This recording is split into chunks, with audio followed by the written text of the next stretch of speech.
Hi friends, நம்ம இப்போ பார்த்திங்கன்னா கருவேப்பிலை பொடி செய்ய போகிறோம். கருவேப்பிலை பொடி பார்த்திங்கன்னா சாதத்துக்கு, இட்லிக்கு, தோசை எல்லாத்துக்கும் நல்லாயிருக்கும். பொடியாக போட்டு அதில் கொஞ்சம் நல்லெண்ணெய் ஊற்றி சாப்பிட்லாம். இப்போ நான் பொடிக்காக பார்த்திங்கன்னா 100 கிராம் நான் அளவோடு எடுத்துருக்கிறேன். 100 கிராம் உளுந்து, 100 கிராம் கடலப்பருப்பு, 100 கிராம் மிளகு, சீரகம், இது மட்டும்தான் நான் இதில் போட்டிருக்கிறேன். அடுத்து பார்த்திங்கன்னா எள்ளு, ஏன்னா அதில் நல்லா கொஞ்சம் கொரகொரப்புன்னு அரைச்சிட்டு அதுக்கப்புறம் நம்ம எள்ளு போட்டு அரைச்சிக்க போகிறோம்.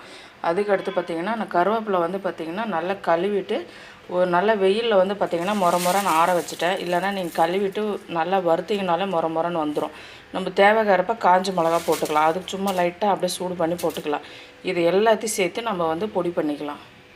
பார்த்திங்கன்னா இந்தளவு கொரகொரப்பாக அரைச்சிட்டோம். இப்போ நம்ம வந்து எள்ளு போட்டுக்கலாம். இதில் பார்த்திங்கன்னா எள்ளு போட்டுட்டால் இதுவும் கொரகொரப்புன்னு அரைச்சிக்கலாம். இதில் கொஞ்சம் கல்லுப்பு போட்டுக்கலாம். இப்போ பார்த்திங்கன்னா கருவேப்பிலை தனியாகவும் இந்த இந்த இது கடலப்பருப்பு, உளுத்தம்பருப்பு எல்லாமே வந்து தனியாகவும் அரைச்சி எடுத்து மிக்ஸ் பண்ணி எடுத்துக்கலாம். இது யாருக்கெல்லாம்